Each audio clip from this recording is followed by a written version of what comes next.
Another day, another basketball stories na naman ang pagkukwentuhan natin. At ngayon nga ay pag-uusapan natin ang balitang may plano nga po si SGA sa Game 5 laban si Spurs. At ang balitang nagsalita na nga po si Giannis Antetokounmpo sa trade nito sa Los Angeles Lakers.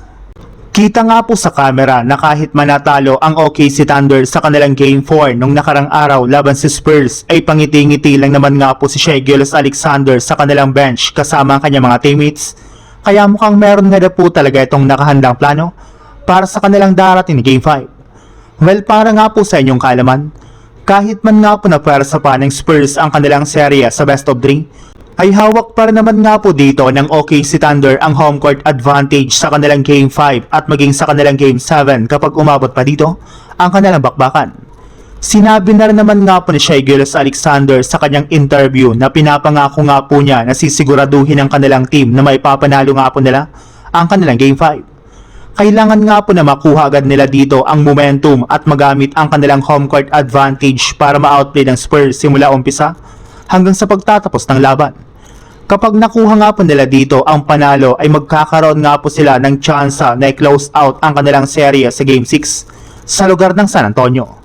Sa ibang balita naman, bagamat man nga po napakadami ng mga players ang nakadikit ngayon sa Lakers na pwede nga po nilang kunin sa pamamagitan ng isang trade at maging sa free agency market, ay meron lang naman nga pong isang pangalan ngayon ang pinaka-prioridad nilang makuha sa mga susunod na buwan. At ito nga po ay walang iba kundi si Giannis Antetokounmpo na siyang nag-iisang player na kayang pumalit sa pwesto ni LeBron bilang katandem ni Luka Doncic. Desidido naman nga pong bagong may-ari ng Lakers na makuha si Giannis.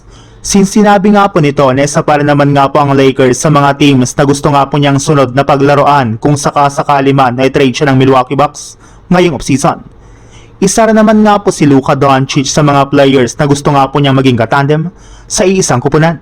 Alam naman nga po ninyo na hindi na nga po maganda pa ang relasyon ng front office ng Bucks at ang kampo ni Giannis matapos ang sunod-sunod nilang pagkakalaglag sa playoffs.